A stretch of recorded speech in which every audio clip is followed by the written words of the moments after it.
makers of Weber's Bread present your all-star Western Theater, recorded earlier for release at this time. Drifting along, singing a song under a western moon.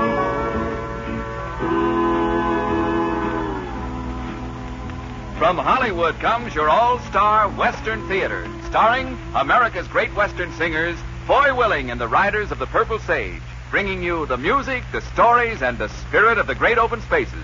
And now, here are the Riders of the Purple Sage. Yippee-yay, yippee-oh, in a day, home we go. For a cowboy has to sing, and a cowboy has to yell, or his heart would break inside of him at the gate of the home corral. When each new day is born, I go riding. Yippee-yay, o'er the wide open yippee-oh, plains I roam, yippee-oh, till the sun to the hills goes a-hiding. Yippee-yay, There'll always be someone glad when I come home. yippee-yay, yippee-oh, end of day, home we go. For a cowboy has to sing, and a cowboy has to yell, or his heart would break inside of him at the gate of the home corral. There's a tired pony glad that it's over, Yippee-yay, with a song in my heart, so am I. yippee-oh, For tonight we'll be dreaming of clover, yippee-yay, and we always will yippee-oh, until the day we die. yippee-yay, yippee-oh, end of day, home we go. For a cowboy has to sing, and a cowboy has to yell, or his heart would break inside of him at the gate of the home corral. Hello there, friends. Mighty good to be with you again, bringing you our Western stories and songs. And since most folks like a love ballad, including the cowboys who enjoy singing them, we've got one of the same ready for you right now. I'll hold you in my heart till I can hold you in my arms.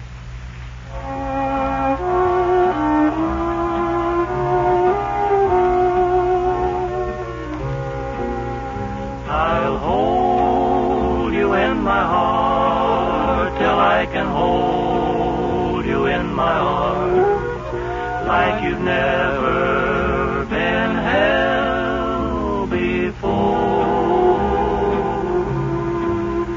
I'll think of you each day, and then I'll dream the night away, till you are in my arms once more. The stars up in the sky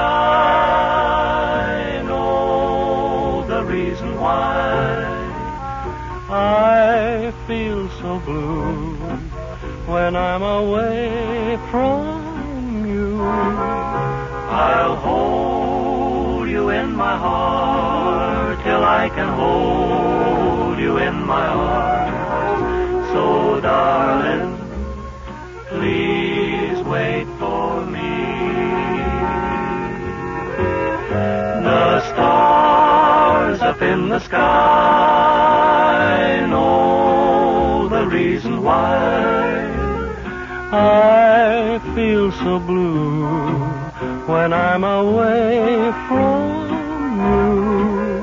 I'll hold you in my heart till I can hold you in my arms. So, darling, please wait for me.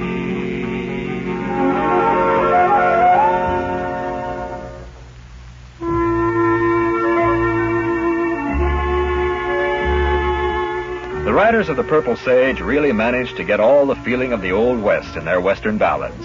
It's mellow music you can listen to over and over again. You know, Weber's Bread is like that, too. The flavor's so good, hundreds of thousands of Southern California housewives buy Weber's Bread day after day. That's because you can count on the bread in the blue and white gingham wrapper to be consistently fine, fresh, and tasty. Each loaf is made of choice ingredients, balanced and blended to bring out all their natural full goodness. Weber's Bread is always fine-textured, tender fresh, and that tender freshness lasts longer, too. So for everyday enjoyment as well as holiday entertaining, get the bread that's first in flavor, first in freshness, Weber's bread in the blue and white gingham wrapper.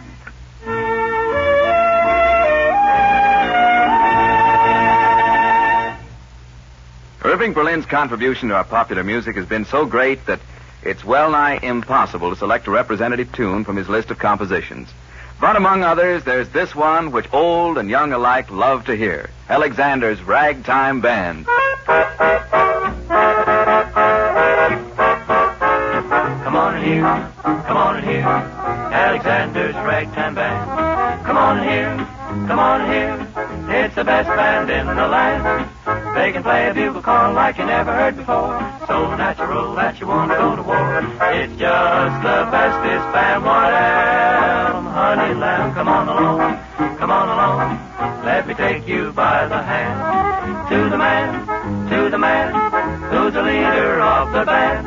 And if you want to hear that Swanee River played in ragtime, come on here, Alexander's Ragtime Band.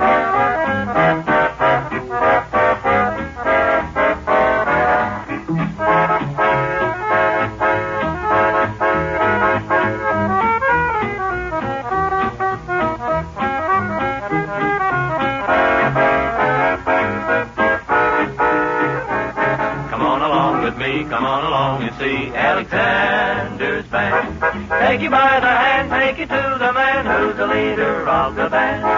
And if you want to hear that Swanee River played in ragtime, come on here, Xander's Ragtime Band.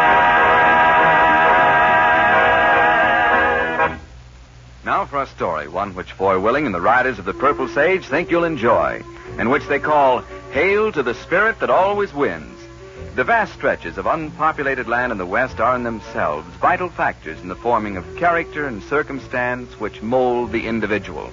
A man who lives alone amid the vastness is liable to become a little strange and be regarded by others as peculiar.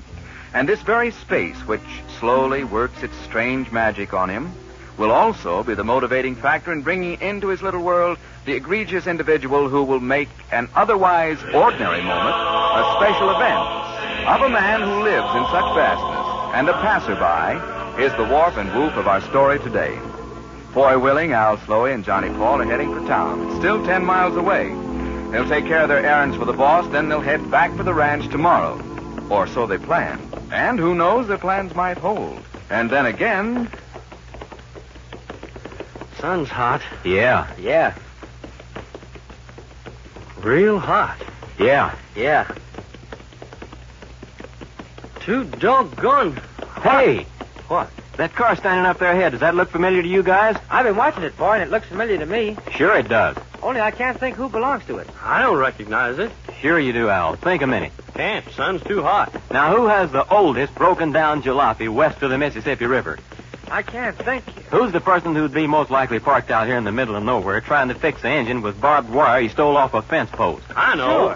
Sure. Two-Bit Michelson. Of course, Two-Bit Michelson, the peddler. My goodness, I haven't seen him since Heck was a pup. Me neither. And you better pump a little life into your sales resistance, boys.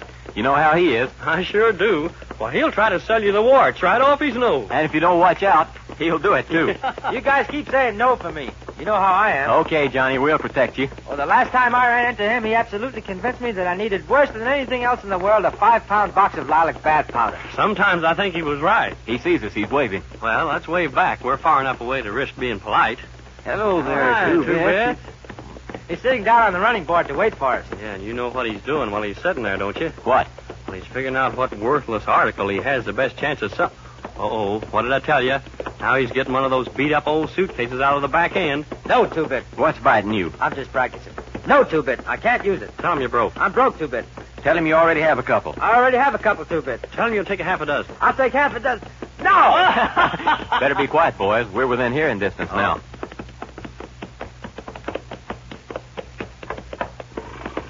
Well, bless all my royal ancestors. as if it ain't the boy. Hello, Two-Bit. How fortuitous a meeting. How jolly for us all. Where you been keeping yourself, Two-Bit? Oh, here and there, round about the countryside, pursuing a mission in life. Having some car trouble, Two-Bit? Well, I've had the least little bit of misfortune with my automobile, but I have it fixed with a length of barbed wire, some spit, and the promise of an extra gallon of gasoline somewhere along the line. Hey, Two-Bit, what's that? What's what, Johnson, my boy? That there. Oh, I'm glad you asked me that question. Oh, here we go. This gorgeous, compelling, eye-catching piece of cloth is one of the most fantastic pieces of merchandise which it has ever been my privilege to offer to the public. What's so wonderful about it? A good question indicating an astute mind, boy.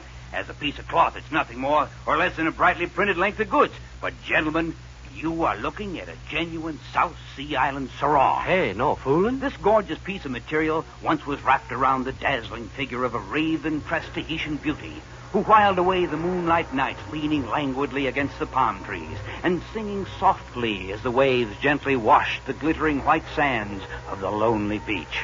Go ahead, Two-Bit. Don't stop now. And as the moon rode higher and higher in the star-specked heavens, the lovely girl's loneliness and yearning became almost unbearable.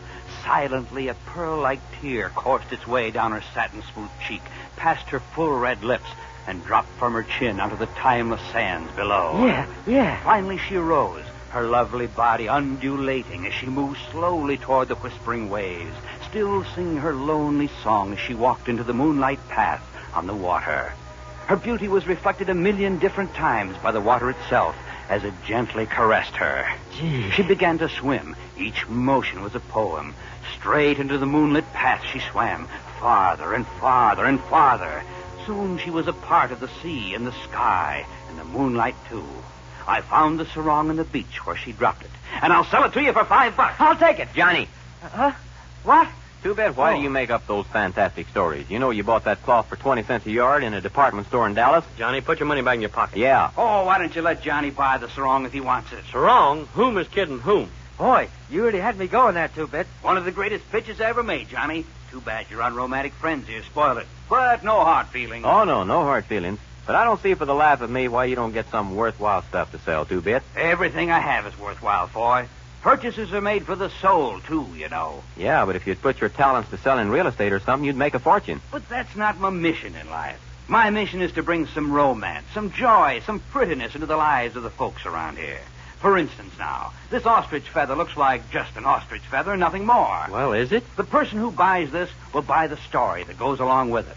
This feather came from a fan that Queen Victoria carried during a ball in Windsor Castle. Oh, Two-Bit, for crying out loud. And this little glass chimes here, made personally by an ancient Chinese philosopher of the far Eastern Orient. He hung it on his porch where the breeze would make the glass tinkle while he sat and thought up wise sayings. And this lovely old beaded Boy, we lampshade. better get on down the road. We'll end up with a lot of junk we never will use. Yeah, you're right, Al. Oh, I have many more things, boys. But we don't have time to wait, Two-Bit. We'll see you again. Well, Thanks for the story about the sarong, Two-Bit. I sure did enjoy it. well, that'll be on the house this time, Johnny. Maybe I'll buy something next time I see you. I hope so. Because when you buy from me, you get double your money's worth. Well, so long, Two-Bit. And if you get a gold tooth from a cannibal, let me know. I've been hunting all over for one. Al, it just so happens that I have one right here in another... Come on, suitcase. boys, let's ride, or I'll end up with that darn gold tooth.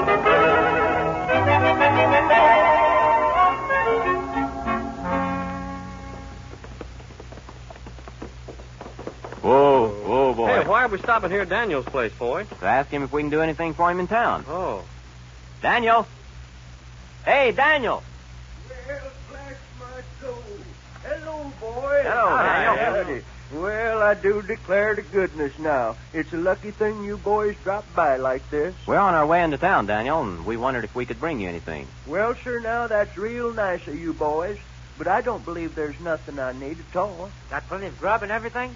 I think me and Miss Jezebel has all we need. Mrs. Jezebel? Well, who in the world is that? Why, Al Sloey, you break my heart, son. You forgot my lovely little lady cow? Oh, Jezebel. But you never called her Mrs. before, did you? Well, it's only proper now. We're expecting. Is that right? Yes, indeedy. I think tomorrow sometime there'll be the patter of tiny feet in Miss Jezebel's stall. So that's why it's a lucky thing you boys stopped by. I was going to ride up to your place today and ask you if you'd come by and help me when the time comes. Why, sure, Daniel. We'd be glad to... Wait. We're on our way into town now. We could get back here about dark.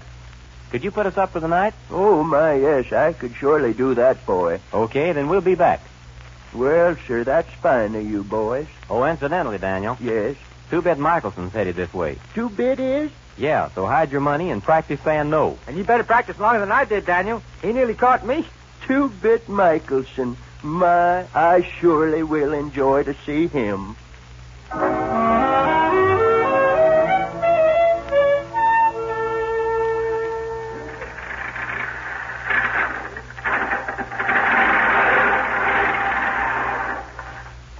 Two-bit. Daniel, hello. My, Two-bit.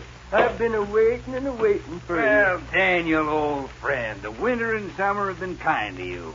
Oh, Two-bit, nothing much happens to me. I just wither up a little more each year, and someday I'll just blow away. Two-bit, what you got this trip? Oh, pretties, Daniel. I've outdone myself this year. I've got fabulous things from the world over. Show me, Two-bit, show me. Yeah, I want to show you this, Daniel. You know, I've been saving this for you especially, because I knew you'd appreciate it. My. A beaded lampshade, direct from the palace of the Maharaja of Hoochie Bakuchi. It fits on the chimney of a kerosene lamp, and it's fireproof. It's lovely, just lovely. The Maharaja received this as a present on his 25th birthday, and he placed it on the table by a window, which overlooked the courtyard, which was paved with solid gold bricks. In the courtyard, 42 snake charmers played their plaintive reeds while the cobras danced. And he stood at the window for 12 hours solid, while his subjects passed beneath him, waving silver-tipped spears encrusted with diamonds. There was a train of 500 white elephants, each one covered with a blue velvet blanket, embroidered with gold thread. The Maharaja received 4 bushels of diamonds and 500,000 perfect pearls as big as my thumbnail. But the present he loved most of all, and which he cherished more than all the fabulous gems, was this beaded lampshade. And you know why? Because his mother made it with her own hands. Daniel, it's yours for $1.02. Two-bit, you're a real good friend to save this treasure for me. Oh, I knew you'd appreciate it, Daniel. Show me something else. I have many things, Daniel, many things. Many. This here. Well, sir. Now, I'll tell you, that's one of the prettiest pretties I ever did see. What is it? Glass chimes, Daniel, made personally by an ancient philosopher of the Far Eastern Orient. Oh, tell me about it, Two-bit. This ancient man was a great thinker who lived high on a hill in the Far Eastern Orient.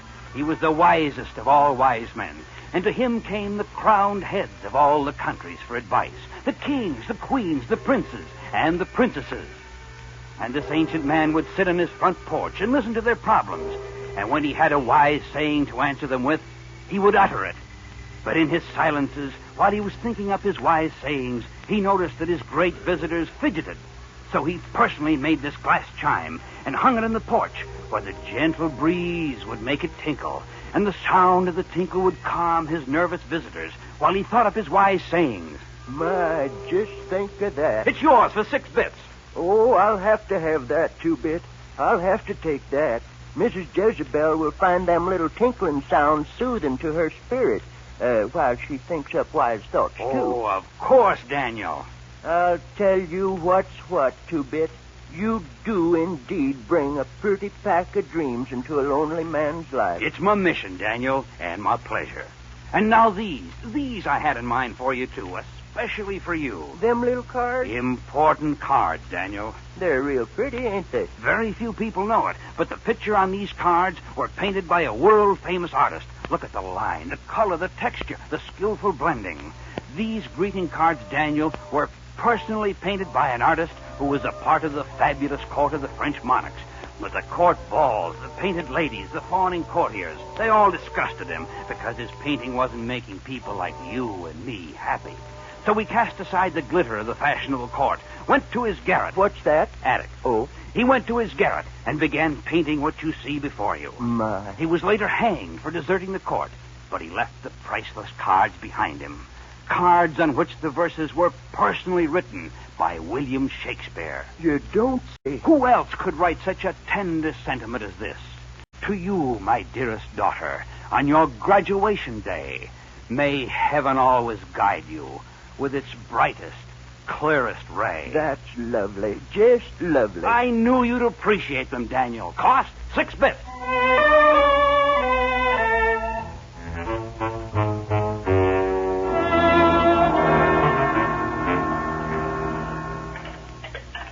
I mean it, boy. If I ever see that 2-bit microphone again, I'm going to kick his britches right up around his ears. Al, for Pete's sakes, will you shut up? It's none of your business and dry those pans. I am. You're not. You're giving him a lick and a promise. Well, I'm sore. But it's none of your business. I think it's our business when 2-bit unloads a lot of worthless junk on a nice old guy like Daniel. Maybe we think it's worthless junk, but Daniel thinks he's bought some fine treasures. Hand me the coffee You're pot. closer to it than I am. Fine treasure, my eye. He's got Johnny out there helping him hang those glass chimes that come from the Far Eastern Orient, which is a second-hand shop in Houston, probably. Probably so, but still it's And not... the same with the beaded lampshades. Maharaja's palace, my royal foot. Why, that... Al, think a minute. We know 2-bit is a terrible liar. Daniel probably knows it, too. But 2-bit spends a fine yarn about his goods, and to an old man who lives alone like Daniel does, a fine yarn about a beaded lampshade or a few pieces of colored glass may keep him company through many a long evening. But they're so useless. No, they aren't. Well, if they ain't useless, what do you think the greeting cards are? Of all the no-good, why, the man that sold those things ought to be strung up. Greeting cards are for greeting somebody with. Daniel don't know anybody to send them to, and he's stuck with 20 of them pertaining to all occasions. No, wait a minute. Don't say anything more. Oh, my. I tell you, boys, I owe 2-bit a debt of gratitude. You what? Al. Yes, sir. Miss Jezebel just loves them glass chimes and the little tinkling sounds. Well, that's good, Daniel. I told her the story about the ancient Chinese philosopher, and she understood it all. And I just know she'll think up a lot of wise thoughts like he did. Is she comfortable, Daniel? I don't think it's going to be too long, Foy. I think it'll be before morning. Well, it's a good thing we came back tonight, then. Oh, yes. And I was just going to take this box of greeting cards out and read 'em to her now. Sort of ease her spirit at this time.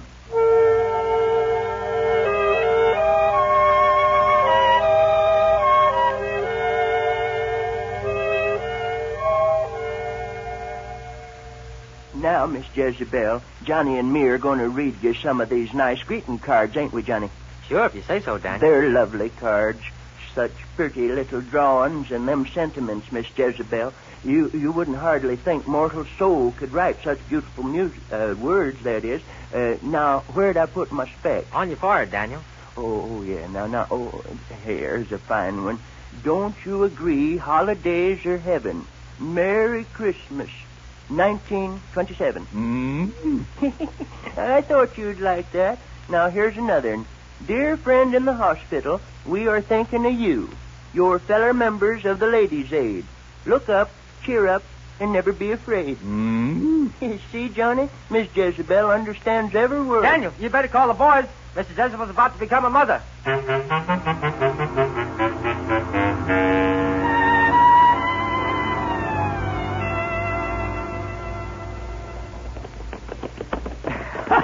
Hey, Al, what's eating him? I don't know, Johnny. Maybe he's wearing his long underwear. The joke's on you, Al. What joke? Yeah, what joke, boy? Well, I'll tell you, Johnny. While you were out in the barn with Daniel last night, Al and I were doing the dishes, Al got real burned up. And rightly so, dog. Wait a minute, Al. You see, Johnny, Al said that everything 2-bit sold to Daniel was absolutely worthless, It is. especially the greeting cards. Especially the greeting card. Al said they weren't worth a hoop and a holler, and Daniel never have any use for them. Oh, brother. Well, what's so funny, boy? Yeah, what's so funny? Daniel never will have any use for him. You guys didn't see what Daniel did this morning, did you? What? He went thumbing through those cards until he found the one he wanted. Then he put it in an envelope and wrote Mrs. Jezebel's name on it, took it out and read it to her, and then tacked it up on the wall where she could see it. What did it say? And what's so wonderful about that? Nothing, except that if Daniel had ridden all the way to Houston, he couldn't have found a more appropriate card. What did it say, boy? It said, and I quote, "Hail to the spirit that always wins. Congratulations on your twins."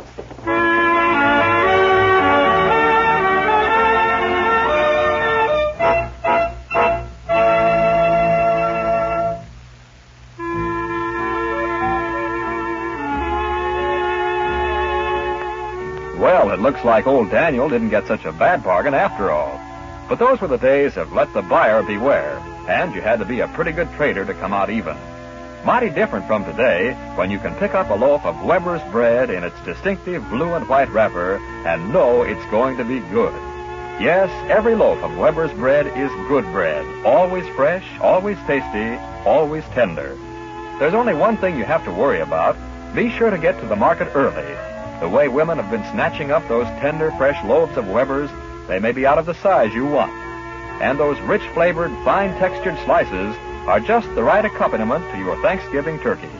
Everybody likes Weber's bread, the loaf in the blue and white checked gingham wrapper.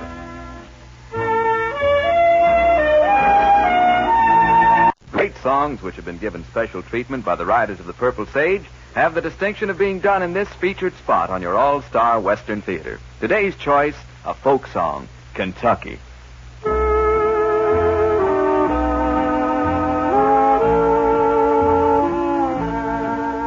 Kentucky, you are the dearest land outside of heaven to me.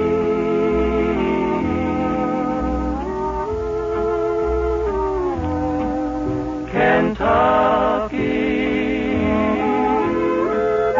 your laurel and your redbud tree. When I die, I want to rest upon a graceful mountain so high.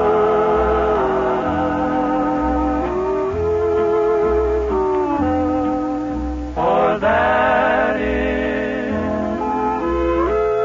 where God will look for me.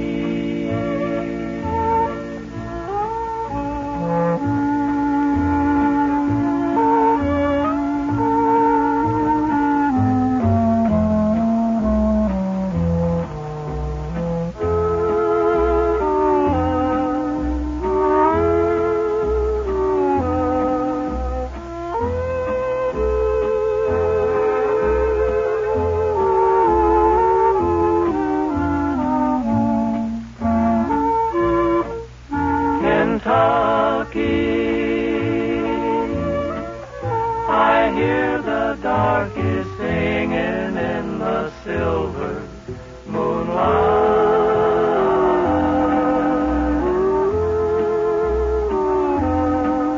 Kentucky,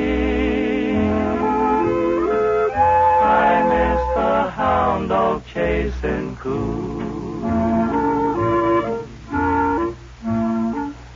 I know that my mother, dad, and sweetheart are awaiting for me.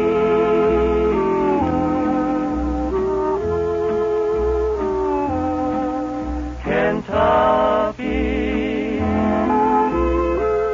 I will be coming soon.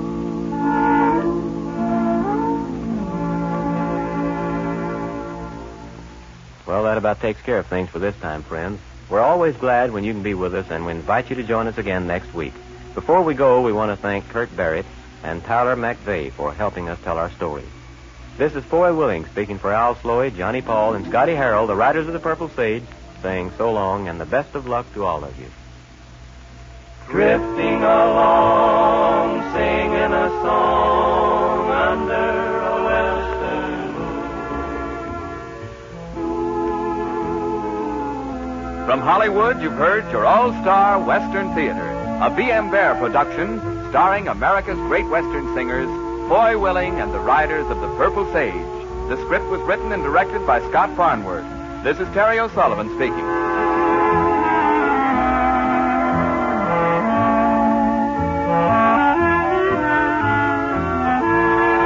The All-Star Western Theater was recorded earlier and came to you from Columbia Square. This is KNX in Los Angeles. 25 seconds until 7 p.m. BULOVA Bulova Watch Time.